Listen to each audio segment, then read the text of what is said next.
Today, I'd like to talk about a subject that is near and dear to my heart, and that is talking to executives. This is such an important skill for product managers. In my career, I worked for really big companies, so there was a fair amount of bureaucracy. I did a lot of new product development, so I pitched to execs quite a bit, and that includes CEOs of some of the biggest software companies in the world. I want to do a quick brain dump of some of the most important things that I learned. And the first thing I want to talk about is the executive mindset. Many people fail to realize that they are thinking differently than you are, very differently. Their reality, their context is way different. First of all, execs, especially senior execs, live in the future. The things that you are working on now were probably conceived of, approved years ago, double-digit number of months ago. They have moved on. They are thinking about the next big thing. That doesn't mean they don't care about what you're doing, but you should be aware that that's really what excites them, what is coming. The second thing is you have to understand what makes them successful. This is critical. You're thinking about getting the product to the market on time, being prepared for the big sales meeting, whatever it is. They are really thinking about, am I going to make my revenue number this quarter? Do we have the margin we expect?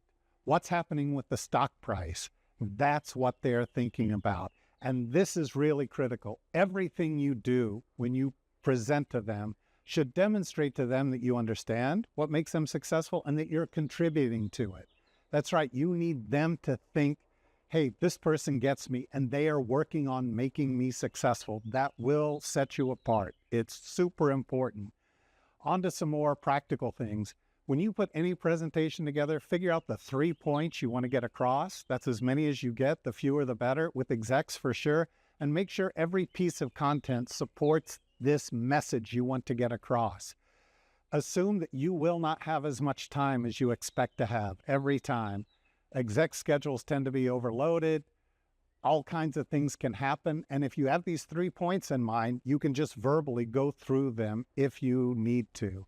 Overall, it's super important to give them the impression that you respect their time. If you can get your message across, supported by evidence, and finish faster than expected, nobody is going to punish you. Don't be incomplete. Don't rush. But if you can finish a little early, that leaves a good, maybe subconscious impression. That is super important. Another couple of other nits that I have learned really make a difference. One is if you have slides, put page numbers on them. It makes it much easier for them to refer and say, go back to slide 3 or go back to slide 4. Doesn't cost anything, super simple. People ask me all the time if they should send out a pre-read. Should you send it out ahead of time? This is what I do. I do send it out ahead of time, but just like the evening before or something. Chances are they're not really going to sit down and read it. If they do, it's going to be right before you come into the room. They'll take a glance at it. So remember, have an executive summary, make your key points. Another kind of practical nit is reality is by the time people get to an executive level, very often they're of a certain demographic, age-wise. Don't make super small print. Don't make things that are hard to read. Some people still, print things out. Don't make them squint to read your message. Your message should be important. It should be prominent. It should be obvious. So, a little unorganized, but those are the things that I've learned. I hope this was helpful.